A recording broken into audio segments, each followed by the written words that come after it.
vocês? Beleza, a gravação começou. Tchananã, tá todo mundo bem? Todo mundo tranquilo? Sejam bem-vindos, chegou mais gente aí, Carol, Thaís, o filho já tinha dado oi, boa noite a todos. Eu vou compartilhar a minha tela, aí vocês me confirmam se vocês estão vendo, por favor. Tchananã.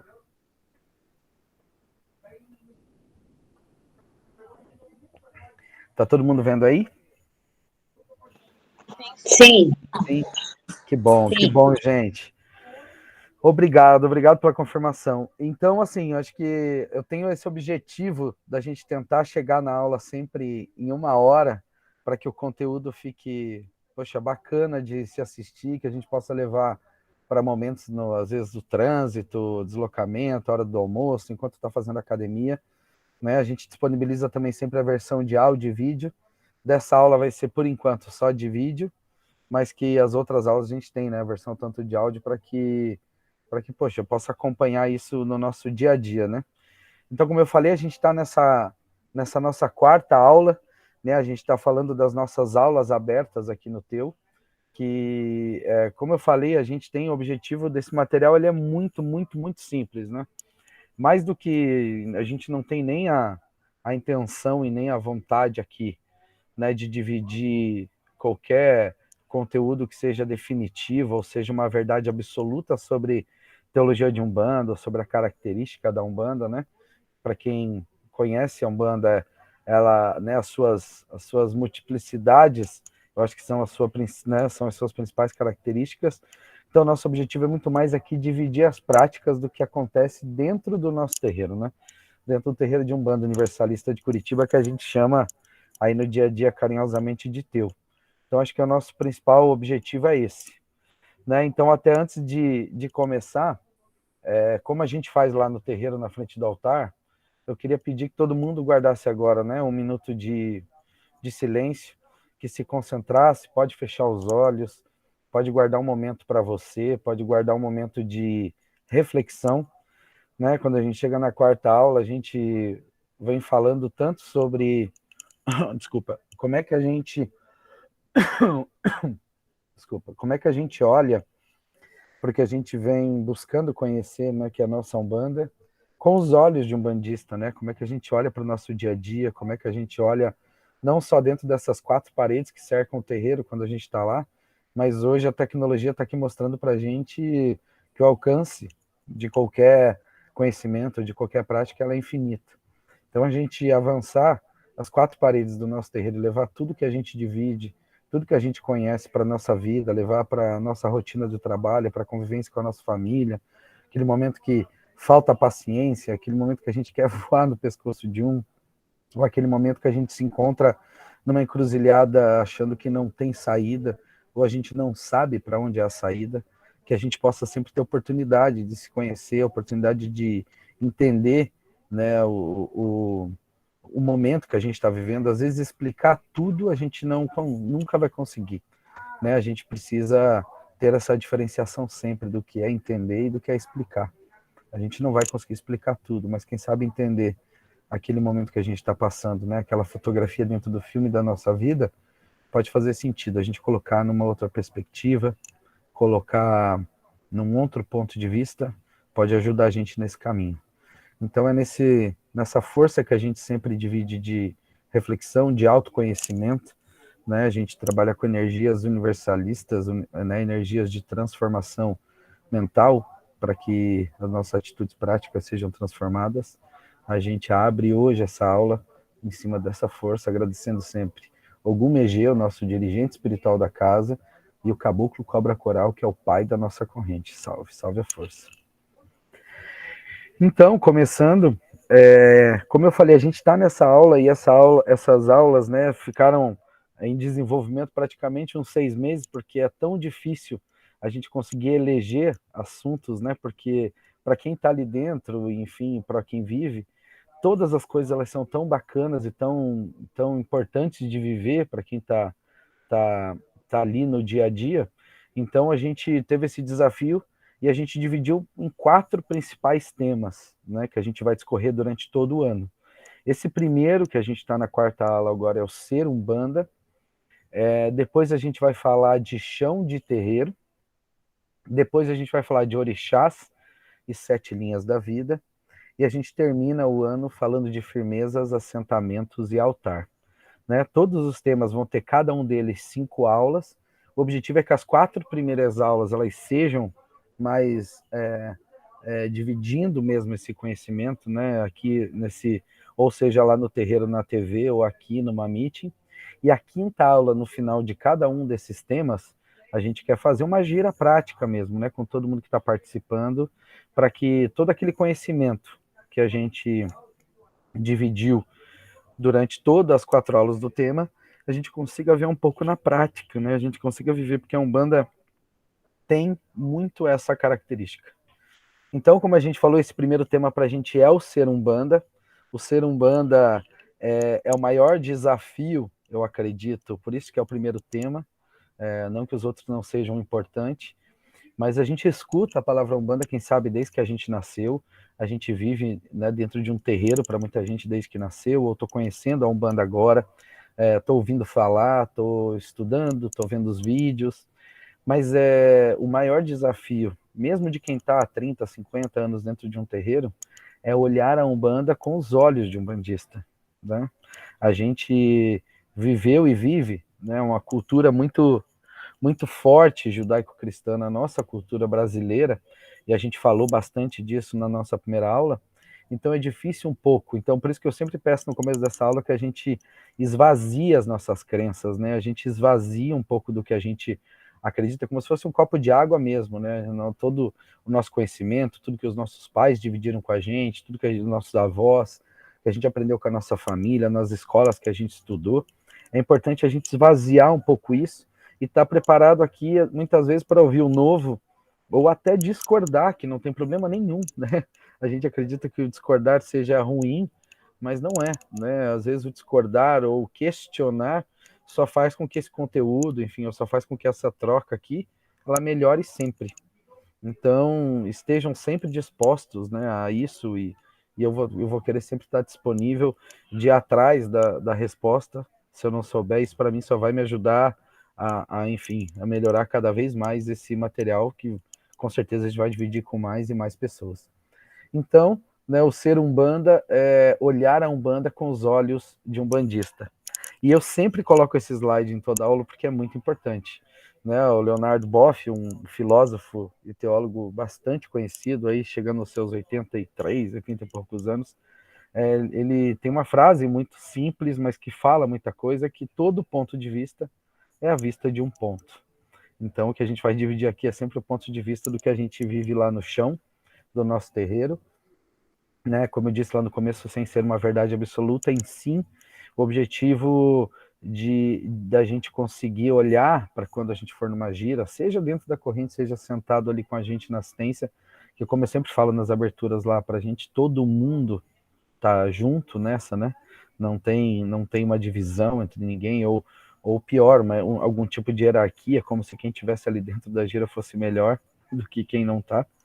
Né? Então, esse ponto de vista do que acontece na prática, para que quando a gente chegar lá, a gente comece a olhar alguns elementos do que a gente discutiu aqui e eles comecem a fazer um pouco mais de sentido. Então, para a gente, o ser Umbanda é ser o teu, né? É ser teu. A gente fala muito isso, é como é que a gente vive essa nossa comunidade mesmo, que nada mais é uma comunidade de pessoas, né? Uma comunidade de práticas que a gente traz, e não é só eu como dirigente, né?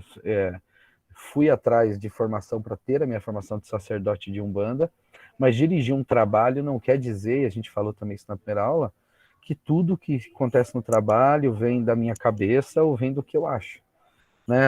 Além do que eu aprendi, vem muito do que as pessoas contribuem. Nessa semana a gente teve uma oportunidade assim, que até me emociono de falar para essa viagem que eu tive, quem fez as giras, né, do sábado e da terça foi a minha mãe de sangue, né, a Terezinha, que tocou as giras, né, levou e, poxa, todo mundo só, enfim, elogios porque sente que a energia da casa é a mesma, não importa quem está lá, não está centralizada numa pessoa, né, seja o dirigente ou aquele atabaqueiro que toca com tanta destreza, né? O que importa é realmente a gente ser comunidade. Então, por isso que a gente chama essas aulas carinhosamente de teologia. E não é para se isentar, né? Que muita gente utiliza, às vezes, não, eu vou dar um nome diferente para se isentar de qualquer classificação ou de julgamento, né?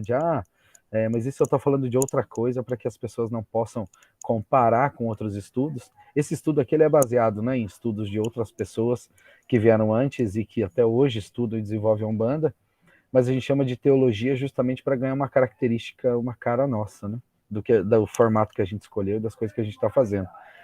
Então, dando continuidade, esse slide também ele é muito bom, porque é uma discussão recorrente, né, na Umbanda, e principalmente a gente está vivendo um momento muito ímpar na construção da Umbanda como religião brasileira, enfim, todas as suas características, que é, né, a história de, poxa, mas será que a Umbanda ela veio da África? Não, a Umbanda ela é cristã, veio da Europa. A Umbanda, o Molocô, poxa, traz, né, desde Tata Tancredo, né, o que carregou a Umbanda ainda de origem africanista nas costas e, poxa, manteve as culturas do que deveria estar acontecendo. Para a gente dentro do teu, essa mistura e sem colocar nenhum tipo de hierarquia, como cristã ou africana, seja melhor ou pior, a gente entende que nós somos a construção, né, a soma ou até a multiplicação desses três principais pilares. Quando a gente fala de origem, né? Quando a gente fala de origem, a gente considera a Umbanda realmente brasileira, mas ela é nem África e tem África, ela é nem Europa, mas ela tem Europa, ela é Brasil, né? Ela é Brasil. E hoje, quando a gente vai falar desse tema de hoje, que são os povos originários do Brasil, é muito interessante o quanto há uma identificação, né? Pelo menos da minha parte, quando eu estava desenvolvendo o conteúdo, porque quando a gente fala de África, lógico, as palavras, orixás, os nossos ebós, os amalás, tambor, né? A gente falou de Zazi na nossa aula, um inquice da cultura da cultura Jeje muito forte, onde a gente vê uma prática, né? De, poxa, quando a gente toca o tambor, aquele arrepio que a gente sente, né? Como a gente concluiu na aula, é a nossa dança que cura, né? É o nosso corpo em movimento para que a gente não fique parado no tempo. Quando a gente fala de Europa, a gente vê o que traz aquela fé constante, né? Aquele cristianismo construído, né? Porque o construído que eu falo não é diminuindo em nenhum momento, mas a gente falou um pouco sobre, poxa, o Constantino, na sua construção da religião, em todas as suas, né? A própria Bíblia é um conjunto de livros, né? Então são várias opiniões de pessoas diferentes, e como até hoje a Carol até me chamou no telefone e a gente ficou conversando um pouco sobre como, né, as tantas e tantas traduções que a Bíblia teve para chegar, né, no que a gente lê hoje. Será que lá, né, e traduções são interpretações, né? É a mesma coisa de pegar um personagem e pedir para dois atores diferentes fazer.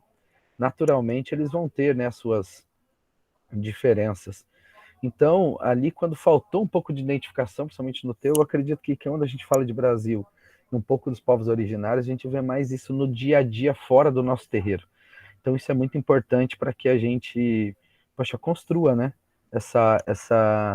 esse momento de conexão, enfim, fora também do terreiro, para que a nossa vida seja melhor, né?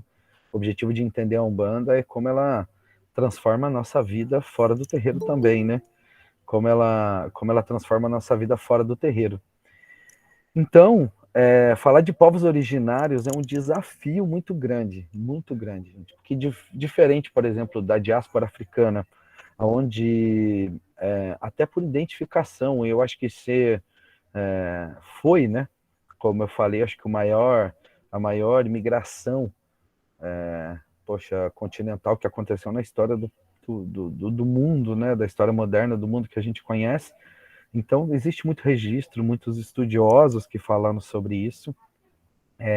Quando a gente vai para o nosso período colonial, né, que a gente falou sobre a influência cristã, enfim, a vinda dos portugueses e toda essa parte da Igreja Católica, né, na diáspora europeia, também é muito fácil achar conteúdo, é muito fácil achar construção. Quando a gente fala de povos originários, até 2008, né, que teve uma lei que começou a obrigar a estudar sobre povos indígenas nas escolas, enfim, a gente estudava os portugueses como os primeiros habitantes do nosso país, né? Os índios apareciam de uma forma estática ali no momento que os portugueses atracavam na costa, naquela troca de espelho, né? Espelho por informação com o povo Guarani, que é um povo que, quando a gente fecha o olho, imagina um índio, a gente vê o povo Guarani, né? A gente vê o povo Guarani, porque era o povo da costa, o primeiro que teve contato com essa chegada, né, dos portugueses. A gente vê eles um pouquinho na história também, para quem estuda sobre a escravidão, né, a tentativa de escravidão dos povos originários, e é muito interessante, porque a gente chama até hoje de índio, né? Para a gente ainda é índio, né? A partir do erro dos portugueses de atracar no Brasil, né? Nas Américas, achando que estava atracando na Índia, e chamar aquele povo que veio receber eles de índio, ainda continua, né? Ainda está no nosso vocabulário, né? E tantas outras construções. E é interessante porque, diferente de quando a gente fala, lógico, da cultura europeia é muito consolidada aqui, né? A gente olha desde a nossa lógica, a gente está na região sul do Brasil, pode ser que seja mais forte, mas em todo o Brasil, né, a gente olha é muito consistente essa chegada europeia no Brasil, quando a gente olha para igrejas, quando a gente olha para tantas coisas, né? Nossas construções. Quando a gente olha para a diáspora africana, hoje, cada vez mais, né, já é um movimento muito forte de identificação, então a gente vê, seja na periferia, o que acontece hoje com a diáspora africana é desmarginalizar, né? O que a gente está tentando hoje, precisa fazer isso, virar essa página, é tirar o racismo estruturado, enfim, várias coisas ligadas, né, ao povo preto, enfim, a todos esses movimentos. Mas a identificação cultural hoje é muito clara. Mas quando a gente vai aqui para os povos originários, existe agora, né, para quem acompanha, está acontecendo agora ainda uma luta por uma demarcação de terras, né? As pessoas acreditam que os índios, né, ou os povos originários, esse cidadão do mundo, ele ficou parado no tempo. Tem muita gente que acredita que quando vê um índio, não, é que eu vi lá, ele era indígena, eu vi ele já de carro. A casa dele agora tem caixa d'água, ele usa celular. A gente acha que ele deixou de ser, né? Quando a gente fecha o olho e eu falo para vocês, imagine um africano, né, que mora no Brasil. Vocês vão imaginar ele morando numa favela, vocês vão imaginar ele cuidando de carro, vão imaginar ele porteiro de um prédio, a gente vai imaginar eles em posições dentro da nossa sociedade hoje, quem sabe de subempregos, alguma coisa assim. Se a gente fecha o olho, imagina aquele europeu, de olho claro, né? Você vai imaginar ele diretor de uma empresa, você vai imaginar gerente de uma loja, de uma posição, né, de vantagem, um político. E aí, quando a gente fecha o olho e imagina um indígena, a gente imagina o cidadão lá dentro da oca, né? Só lá dentro da oca, segurando, né, ou não segurando nada, nu, né, tampando com uma peninha lá né, o que lhe sobra, de pele, né, só pele muito escura, ou até uma pele mais para o tom amarronzado. Essa imagem que a gente tem ainda. Então, os povos originários, hoje em dia, eles estão numa luta ainda muito diferente, por identificação, né? Muito diferente do que as outras etnias que a gente conversou aqui estão passando, né? Então, quando a gente fala de Brasil antes da colonização, né? E é muito interessante porque todos esses números, enfim, ou referências que eu vou trazer, é tudo estimativa mesmo, tá? É tudo conta de teólogos, enfim, de filósofos que nem... Porque, desculpa, gente. Porque informações de dados, como a gente tem de, poxa, navios que saíram da Europa para colonizar o Brasil, navios que saíram da África carregando, né, as tumbeiras carregando povos africanos para a escravidão no Brasil, é muito claro esses números, né? E olha só, quando a gente fala antes disso, não há. Então, assim, estima que nas Américas, aqui, ou na região que hoje, mais ou menos, a gente considera, tiveram mais de 1.400 povos diferentes. Que essa população era estimada entre 3 a 5 milhões de pessoas que que já habitavam o nosso espaço, né? O nosso espaço. Eu coloquei aqui alguns nomes, porque são nomes que a gente acaba escutando até dentro do terreiro. A gente canta ponto para o povo tupinambá, a gente canta ponto para tupi, a gente canta ponto para o povo guarani, né? A gente escuta falar de caigangue, a gente escuta falar de macuxi, chavantes, né? Muito forte. A gente escuta falar sempre quando abre no jornal falando de Amazônia, a gente vai escutar sobre os Yanomamis, né? Então, assim, são nomes ou que já passaram pela nossa memória e é muito engraçado. E hoje, se a gente pegar, hoje de tudo isso são 305 povos catalogados, identificados nos dias de hoje. Né? Nos dias de hoje, de 1400 a gente sai para 305 povos, né? E que falam praticamente 297 línguas diferentes ainda, né? Identificadas entre eles. E é muito engraçado que eu coloquei aqui um dado do censo: 817 mil pessoas em 2010, no último censo, se identificaram como indígena. Ou seja, foi a autodefinição. Né? Então, assim, independente dessa pessoa estar lá numa tribo, independente dessa pessoa morar numa cidade, independente dessa pessoa morar numa região metropolitana, não importa. A pessoa que se identifica se autodeclara indígena. E olha que engraçado, se a gente pega o censo de 99, eu acho que foi o anterior ao de 2010, a gente teve 380, quase menos de 400 mil pessoas que se identificaram. Então veja como esse trabalho, quem sabe, de conhecer o povo indígena, ele ainda está engatinhando, né? As pessoas então ainda estão se identificando. Essas pessoas provavelmente que se autodeclararam indígenas, elas poderiam estar se autodeclarando pretos, autodeclarando outras etnias, né? E depois que conheceram a história, depois que a história começou a mudar, então existe uma expectativa muito grande, né, para esse censo que está para acontecer agora, que seria o de 2020, né? Mas que a pandemia, enfim, acabou atrasando para esses números. E é interessante que para o IBAMA, que o IBAMA só considera os indígenas vivendo em áreas demarcadas, né, como indígena. Não quer dizer a oca, não quer dizer com arco e flecha na mão. Quer dizer que vive, né, em áreas demarcadas para indígena. Então eles consideram 350 mil indígenas no Brasil. Então isso é muito importante. Quando a gente olha para os povos poxa, você fala, mas em teologia de Umbanda, a gente falar um pouco disso, né? O que a gente traz dessa informação, o quanto, como, né, os povos originários, sendo uma origem do que a gente faz dentro do terreiro, e eles estão nessa fase de busca de autoidentificação, quer dizer que o nosso culto, ou o que acontece dentro do nosso chão, também está nessa fase de buscar esse autoconhecimento, também está na fase de transformação. Então, a gente ter fundamentos muito claros, né, de onde a gente veio, o que a gente pratica, é super importante. Mas saber que sempre a gente está construindo novas possibilidades, a gente está abrindo as portas para novos acontecimentos, é muito importante deixar claro isso. Então, por isso que quando eu trago assim a principal características dos povos originários, eu acho que o que eles trazem para a gente é a convivência de etnias, né? E falar que não, né? Haviam aqui, poxa, vários, sei lá quantos povos indígenas aqui originários no Brasil, e eles conviviam na paz, não é uma verdade, né?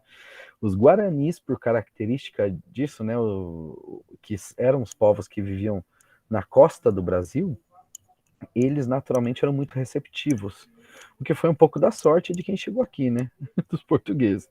Se fosse, por exemplo, os Yanomamis, que já vivem um pouco adentro do continente, né, com características diferentes, que eram, até hoje são vistos como bárbaros, né, eles comem pessoas, existem várias interpretações. Quem sabe os portugueses não terem a mesma sorte na chegada de trocar informações, casa, comida, por espelho, né?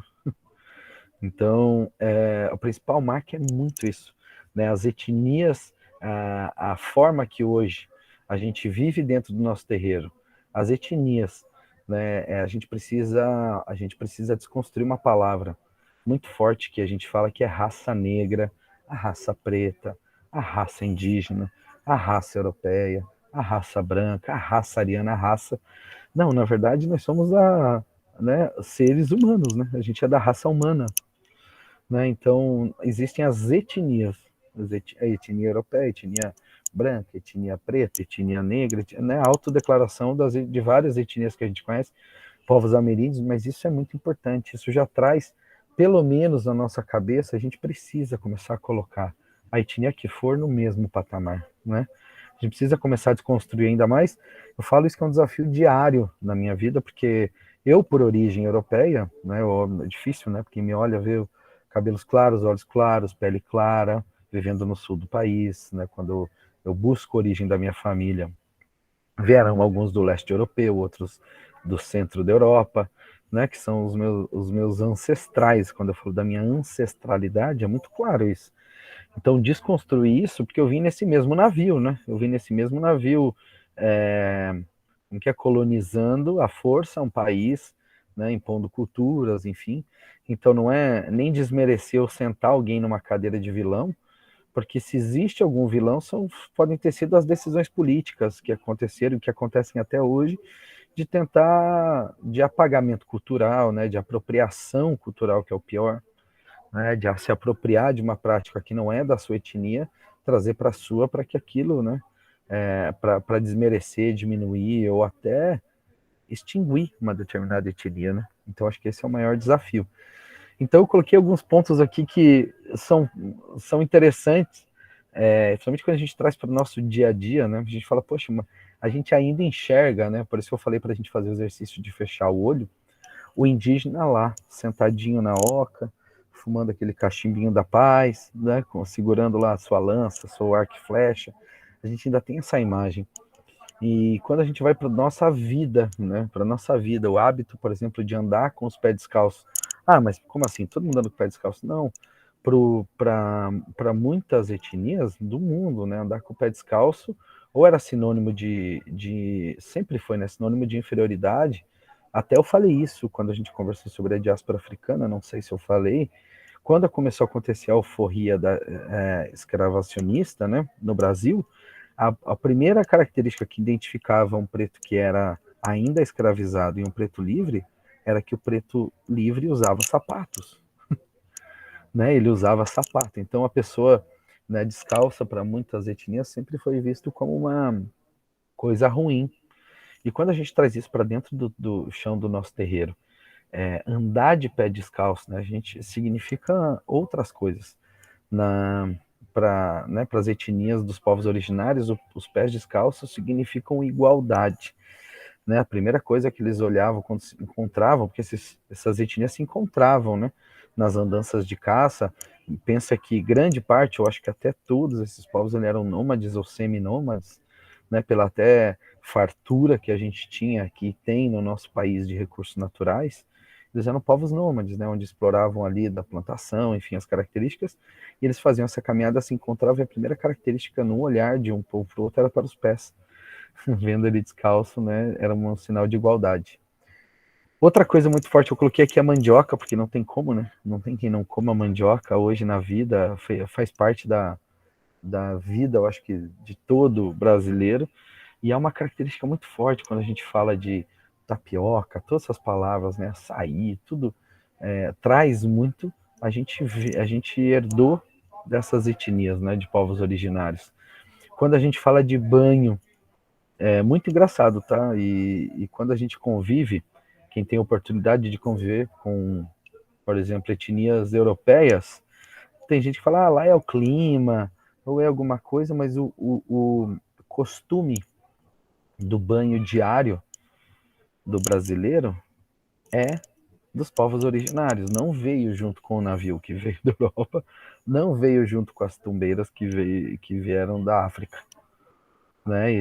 Já era um costume daqui que a gente acabou se adaptando, né? Justamente por viver num país, quem sabe, mais tropical, enfim, mas era uma característica muito forte dos povos originários.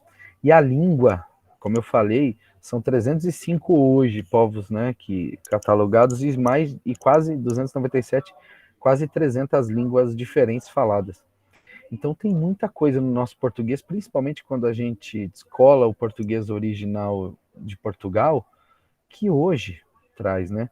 Algumas palavras, assim, muito quando a gente fala de frutas, principalmente, né? Coisas ligadas à natureza, e até, por exemplo, a palavra carioca. Para vocês terem uma ideia, a palavra carioca, ela é uma palavra de origem, acredito que guarani, né? Mas é uma palavra que significa homem branco. Era a forma dos originários daquela região, quando estava chegando através do Porto do Rio de Janeiro, identificar as pessoas que estavam chegando como cariocas. E hoje é bacana você ver, principalmente nas periferias do Rio de Janeiro, onde é um movimento muito forte, e a gente falou, né, sobre origem na diáspora africana, sobre a origem africanista, a importância da periferia do Rio de Janeiro para a construção da Umbanda que a gente pratica hoje, e eles têm esse orgulho, né, de falar, não, eu sou carioca. Isso que está se chamando, na língua originária, de homem branco, muitas vezes, né? E por último, não menos importante, as ervas, né? O trabalho de ervas, a manipulação de ervas a fim de determinados objetivos. Isso é uma característica muito forte. Eu estava aqui hoje até, ó, acabei de tomar um chazinho. Tomar chá, costume de povo originário. Então, a gente ter isso. Ah, mas eu vejo lá na Inglaterra, né? As pessoas têm muito esse costume do chá, e lá com certeza deve ter uma história muito mais interessante da origem do chá do que a minha. Mas para a gente aqui no Brasil é muito forte essa origem das ervas, da manipulação dos povos originários. Então, assim, gente, eu só queria pedir abrir aqui uma oportunidade. Como a gente está falando de povos originários, não tem como não falar dessa palavra, né, que hoje em dia está sendo muito, mas muito utilizada dentro dos terreiros de Umbanda, que é a palavra xamã, né? Xamanismo, neo-Umbanda, neo-espiritismo, neo-xamanismo, né? Tanta a nova era chegando de cultos, né? Então, assim, isso é muito importante. Queria abrir um parênteses aqui na nossa aula, mas registrar esse conteúdo, o quanto é importante a gente destacar isso, porque, né, quando a gente fala lá do pajé, quando a gente fala, né, das pagelanças originárias, né, dos nossos cultos de povos originários que a gente carrega no nosso vocabulário, né, xamã, na verdade, é uma palavra russa que traz referência para os cultos que não eram praticados por quem era budista. Ou seja, não sei, uma livre aqui interpretação, tá? E até acho que o Fir que está na linha pode ajudar muito mais do que eu. É muito mais assim para quem praticava cultos que não eram os oficiais, vamos assim dizer, e essa palavra ela veio carregada, né, com muita coisa nos povos ameríndios, né? Sempre foi muito forte o xamã como o centro, né, o guia espiritual, a pessoa que tinha a responsabilidade de orientação do divino dentro daquele conjunto de pessoas. E realmente usa-se muito isso hoje, né? A gente escuta muito essa palavra, mas a gente tem que ficar muito atento, que existe até, e eu vou colocar esse material alternativo no material adicional da aula para que quem tiver interesse vá atrás, né? Que não é o objetivo aqui da aula discutir isso, mas para quem quiser ir mais a fundo, né? Hoje existe o conceito de jovem místico, né, acontecendo no mercado, que a gente olha muito as pessoas que hoje né, se apropriam das origens de Umbanda, de Candomblé, poxa, fala de orixá, fala que orixá pode ser de qualquer cor, fala de tudo para uma comercialização, né, de uma solução que vem acontecendo muito forte, inclusive o nome universalista vem sendo usado muito nesse movimento. Então é importante destacar que o nosso fato de ser universalista quer dizer que a gente está aberto ao fundamento de Umbanda que acontece em todos os lugares do nosso país, do fundamento de Umbanda que acontece com respeito, com prática séria em qualquer lugar desse nosso país ou de qualquer pessoa que pisa dentro do nosso chão. Mas não quer dizer que a gente se aproprie, fale que é nossa e que não é como se a gente tivesse inventado ou criado ou feito qualquer coisa, né? Pelo contrário, a gente é essa construção da soma de todos esses fundamentos. Então, eu queria só deixar isso muito claro, porque a gente escuta muito e busca, né, o jovem místico que faz uma terapia holística de manhã, banho de orixá à tarde, à noite invoca Exu para salvar alguém, né? Então ele associa esse pensamento de religiões salvacionistas, ou seja, ele faz uma religião ao gosto do cliente, né? Muitas pessoas que hoje não querem se responsabilizar de se autodeclarar umbanda, as pessoas que não querem se responsabilizar de se declarar, nem que seja católica, né? Ela quer uma isenção, porque é muito mais fácil a gente se isentar do que assumir, né? Como a gente escuta todas as gírias dos nossos próprios guias lá dentro do teu, é mais fácil a gente se isentar ou se apropriar só do que a gente acha que é bom, né? E virar dono daquilo, do que a gente assumir, poxa, eu sou umbanda, eu vivo essa umbanda, e eu quero, poxa, trazer ela para o meu dia a dia para transformar a minha vida. Né? Então é só esse parênteses que eu queria abrir muito. A gente tem um trabalho na nossa casa de pagelança, né? A gente faz todas as primeiras segundas do mês, trabalho conectado diretamente com cura, que eu vou falar um pouco mais para frente aqui, quando a gente falar do que os povos originários trazem para dentro do nosso chão. E também a gente está abrindo agora a nossa sala de terapia no nosso terreiro. Dentro do mesmo espaço, ocupa o mesmo lugar, mas são coisas completamente diferentes, né? A gente vai ter lá terapeutas habilitadas, terapeutas holísticas, reiki, numa sala para oferecer para a nossa comunidade essas terapias sensacionais. Mas a gente colocar isso dentro de uma umbanda, ou, né, a gente achar que tudo é a mesma coisa, ou é uma nova umbanda, ou é algo que se transforma, com certeza se compartilha, mas se alterar de alguma forma, a gente não acredita muito nisso dentro do chão. Então é muito importante deixar isso claro, porque acho que a maior preocupação que eu vejo nessa jornada é a gente esquecer de onde a gente veio. E sendo que a Umbanda, como culto de ancestralidade, é o objetivo até dessas aulas, é a gente entender, né, da onde que a gente veio um pouco para a busca desse autoconhecimento. Certo, pessoal? Eu vou colocar mais conteúdo na aula no link que eu mandar do Drive, e lá vai ter podcasts, vão ter materiais que possam entender um pouquinho mais sobre isso. Certo? Então, quando a gente fala de povos originários, é óbvio, né? A palavra origem vem na nossa cabeça como uma definição, mas é muito mais a gente entender que a nossa primeira coisa, se a gente conseguir desconstruir na nossa cabeça que a nossa história como umbanda, como pessoa, né? Ela não começou há 1500 anos atrás, né? Ela não começou quando o navio português atracou na costa do Brasil, já é extremamente importante. A gente conseguir desconstruir isso na nossa cabeça, que muita coisa que a gente faz hoje dentro do chão de terreiro pode ter nascido, pode ter existido antes disso, já é um grande passo. Então, os povos originários, eles são muito fortes nesses dois pilares. Origem, que são as etnias, todas as suas características, são muito defensores disso, né? E do outro lado a gente vê a cultura, né? A cultura como, porque, né? Desde que a gente fala hoje de cultura dentro das nossas empresas, cultura de um país, ela é feita de pessoas, né? É feito de como as pessoas se comportam, como as pessoas pensam, como as pessoas se comunicam entre elas, né? Então, quando a gente fala de uma cultura diversa, por isso que até eu pensei, poxa, eu tenho tantas imagens lindas de povos originários para colocar na apresentação, eu falei, às vezes a gente coloca, porque quando a gente vê quando a gente vê um cocar, né? Quando a gente vê um cocar de um caboclo dentro de um terreiro, né? E ele se denominando uma etnia indígena que não usa cocar, é engraçado. E não que ele tenha obrigação de saber, ou não que aquele culto vai perder o seu valor, ou ele não vai conhecer. Mas a cultura justamente das etnias originárias é ter essa mistura, mas saber de onde cada um vem. Então isso leva muito para dentro da nossa Umbanda.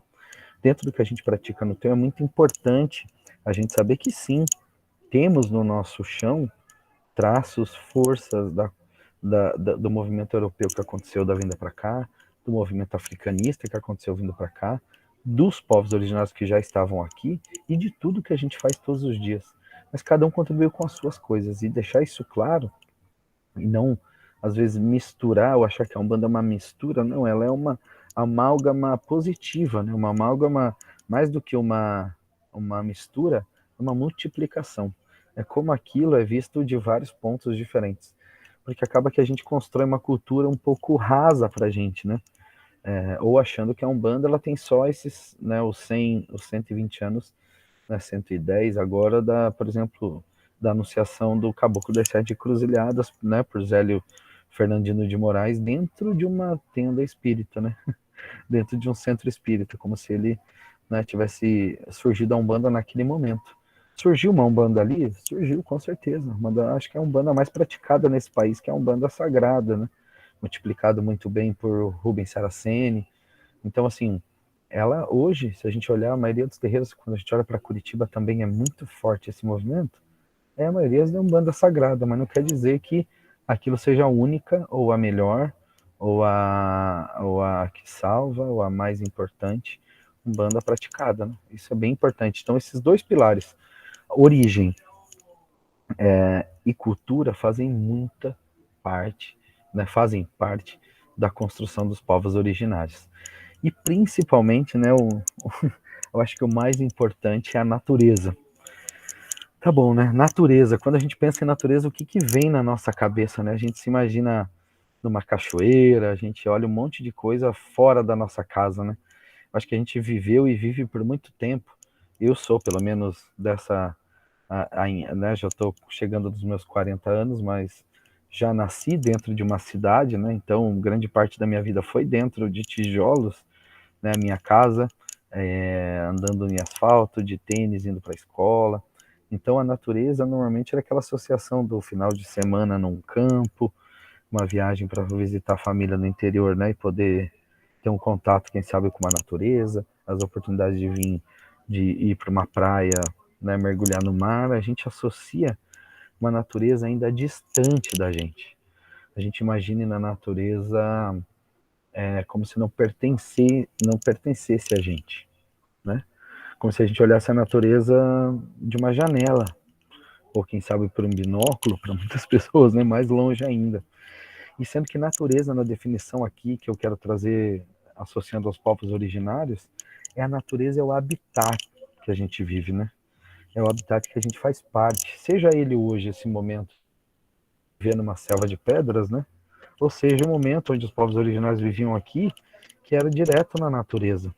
O que a gente sempre teve, né, e os povos originários teve, foi eles eram povos abastados de recursos naturais, o que faz que o raciocínio dele de associação ao divino, associação de cultos, sempre eram muito claros, que era de agradecimento, né? Eles sempre tinham tudo. Então, por isso que eu falei que eles eram povos nômades, né? Eles olhavam a natureza como a fonte de vida.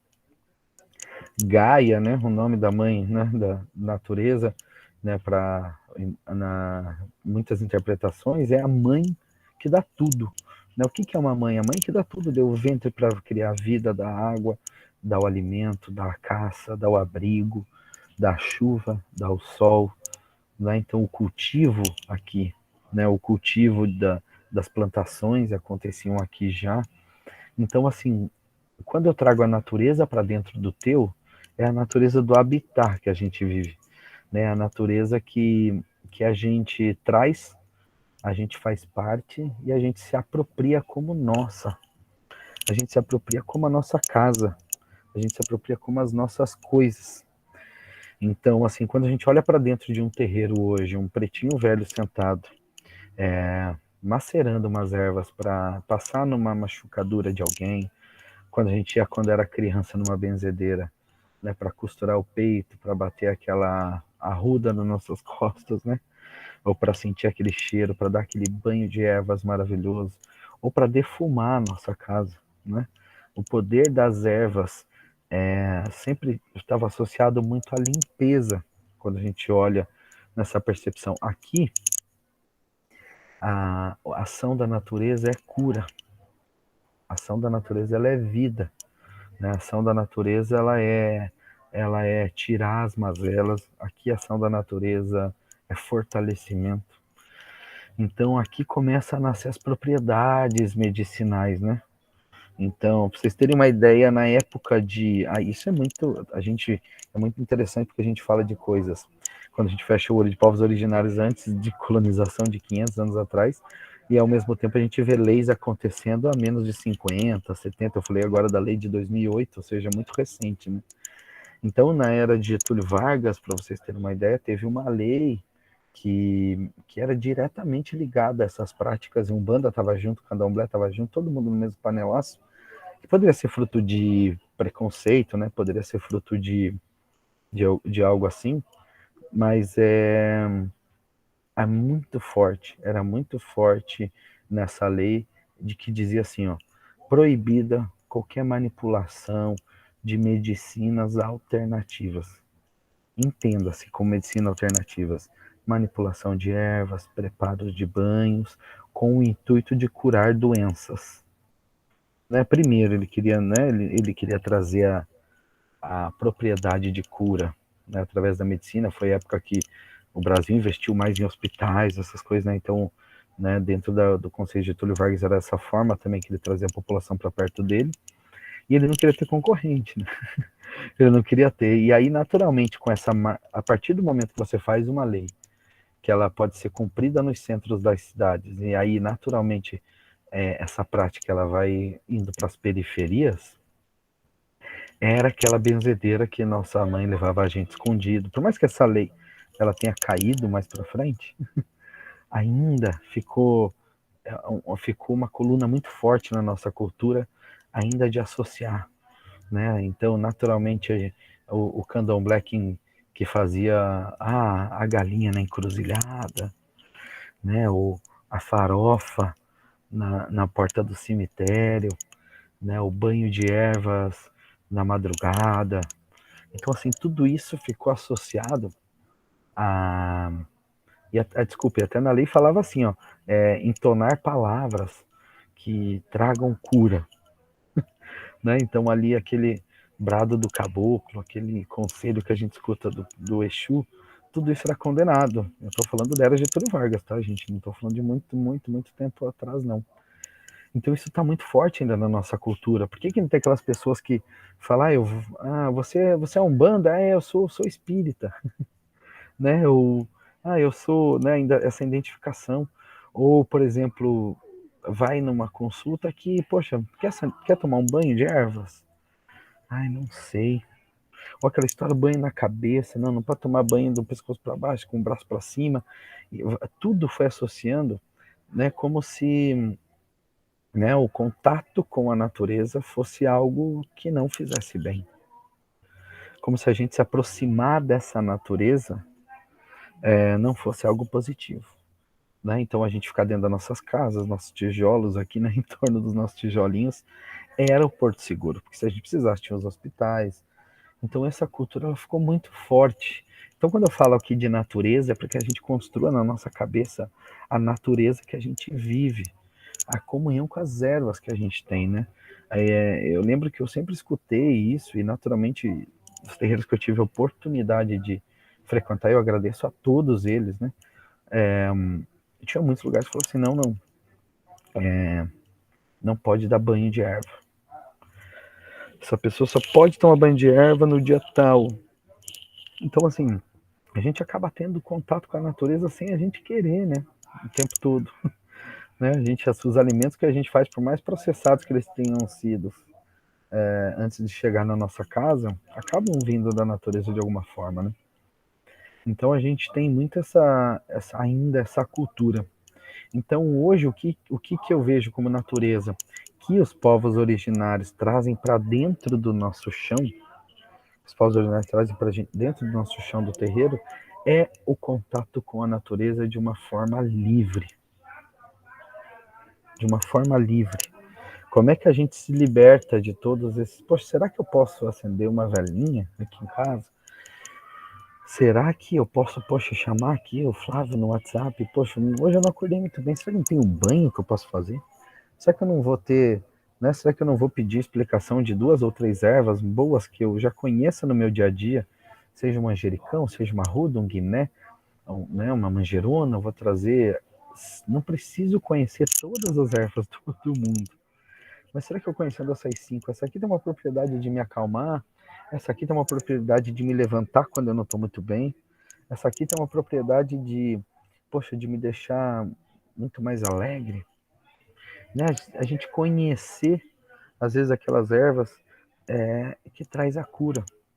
Então, para a gente dentro do terreiro, o que a gente traz, se lá nos povos da diáspora africana a gente trouxe para dentro do nosso chão, a gente traz a dança que cura, e a dança como movimento, né? A dança de não ficar parado. Por mais que as situações aconteçam, por mais que a gente viva, né, determinadas, a gente não encontra a porta fechada para quando a gente está se movimentando, a gente está vivendo as oportunidades. E quando a gente fala da diáspora europeia, o que traz para dentro do nosso chão é a fé, é aquela, né, aquela característica de religiões salvacionistas, onde você tem que viver uma vida inteira em cima de uma determinada característica, para que só depois dessa vida, seja após a morte, você tenha um lugar no céu, enfim, um lugar no paraíso, ou tantas, né, tantas oportunidades após, é você acreditar, você entregar uma fé. Isso é um formato de pensamento que a gente traz para dentro do nosso terreiro na fé, por mais que não seja o mesmo fundamento, é bem distante, mas aquela fé que a gente tem de, poxa, hoje vai dar certo, aquela fé que a gente bota quando a gente faz um ebó, quando a gente faz um padre prexu, quando a gente acende uma vela no velário do terreiro, e a gente pede pelaquela semana, a gente pede pelaquela reunião, a gente pede pelaquela entrevista de emprego, a gente pede pelo nosso relacionamento, pela nossa família. Aquilo é fé, né? Que a gente coloca acreditando sempre que amanhã vai ser melhor. E nesse exercício de autoconhecimento, isso é muito claro, né? Porque a gente, quando se conhece, que a gente consegue ter pontos que não são bons e outros pontos que não são tão bons, nossos, que a gente quer desenvolver, quer trabalhar, ter fé que a gente é capaz de fazer isso, vem um pouco dessa cultura. E aqui, o que a gente mais tem que ter claro na nossa cabeça de uma forma muito, muito construtiva é o quanto a natureza que a gente habita cura a gente. A gente estar nos lugares que nos fazem bem, a gente se entregar para essa natureza de uma forma a ponto de manipular essas ervas, né? A gente fazer os banhos, a fumaça do charuto, de trancar ruas, quando a gente senta a conversar com ele, que vem aquela fumaça, parece que cobra a gente assim, parece que dá até um negócio, né? Aquilo, isso é a natureza, né? Quando a gente vê o pretinho velho macerando aquelas ervas e passando na mão e encostando, né, com a gente, ou aquele conglomerado de receitas que a gente olha naqueles potinhos, né? Que a Patrícia faz muito bem lá pro nosso chão, e um pede para cheirar, o outro para passar na nuca, aquele contato que a gente tem com a natureza, que parece que a gente olha ela hoje tão distante, na verdade ela tem que estar com a gente. A gente tem que ver a natureza onde a gente está. A gente tem que viver a natureza em todos os momentos. Então, os povos originários, com toda a sua história, com toda a sua batalha, primeiro precisam muito do nosso respeito de uma forma ininterrupta, o nosso apoio para todas, acho que as suas lutas que ainda estão vivendo, como a gente falou, que não é mais essa luta de povos africanos ou até de etnias europeias, mas ele ainda tem muito, né? Ainda é muito. A gente teve quase 300 e 400 anos de literatura que sempre acreditou que os índios eram uma fotografia do nosso passado e que hoje já não existia mais, né? Então foram feitos muitos trabalhos e muita força cultural para que isso fosse apagado da nossa história. Então eles precisam né, reviver tudo isso, a gente precisa valorizar tudo isso, e acredito que cada vez mais vai ter mais informações, mais conhecimentos para a gente melhorar. Mas hoje, né, para registrar nessa nossa aula, o povo originário ele traz a natureza que cura o que a gente que cura a natureza que mora dentro da gente, né, através daquele banho de ervas, através do fumaça do charuto, através de uma pagelança de caboclo, né, que deita ali numa palha e com elementos da natureza traz aquele acalento no coração, traz a força do enfrentamento de uma doença, né, que tanta gente passa. Então acho que até é muito bom falar disso, né? A gente sente até bem. Então assim, ó, 8h32, gente. Tô indo bem no tempo. Tô indo bem no tempo das aulas. Então, poxa, agradecer sempre é bom, né? Esse momento. E por favor, pessoal, eu quero de todos o feedback também desse formato que não era planejado já fazer nessa aula, tá? O formato aqui online, mas até pelas circunstâncias a gente decidiu experimentar. Então, por favor, o feedback de vocês através do meu WhatsApp, através das redes sociais do teu, através dos grupos que a gente participa juntos, é muito importante para que a gente vá melhorando cada vez mais, né? E agora, deixa eu tirar essa tela aí para ver vocês. Tchararanã. Aí, ó, tô vendo bastante gente no. Tô vendo bastante gente aí de boa, sem muita imagem. Tchararanã.